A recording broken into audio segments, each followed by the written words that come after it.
একটা গ্রেপ্তারি পরোয়ানা জারি হয়, সঙ্গে সঙ্গে তোমার মুখের আকৃতি বিবর্ণ হয়ে যায়, সঙ্গে সঙ্গে তোমার রুচি বদলে যায়, তোমার ঘুম বন্ধ হয়ে যায়, তোমার চিন্তা চেতনা পাল্টে যায়, শত ব্যস্ততা তোমার অন্য ব্যস্ততায় রূপান্তরিত হয়ে যায়।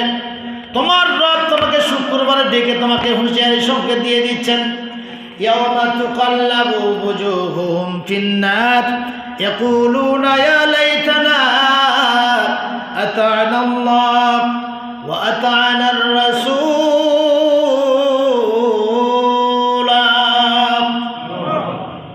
আল্লাহু আকবার।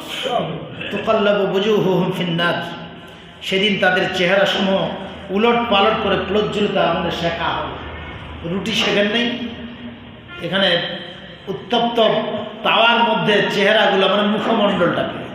আরেক জায়গায় আল্লাহ বলছেন, দুনিয়ার বুকে অপরাধীদেরকে সামনে হাজির করা হয়, হাত বেঁধে তাকে হেঁটে নিয়ে আসা হয়, অথবা পিছনে হাত বাঁধে হেঁটে নিয়ে আসা হয়, অথবা রশি লাগিয়ে হেঁটে নিয়ে আসা হয়। কিয়ামতের ময়দানে আল্লাহ বলছেন, তাদেরকে উপর করে তার মাথাটা রাখা হবে মাটিতে, আর পাগুলো উলট পালট করা হবে, পাগুলো উপরে মাথাটা নিচে। এর থেকে অপমান আর হয় না। আরেকটি তাফসীরে বর্ণনা এসেছে,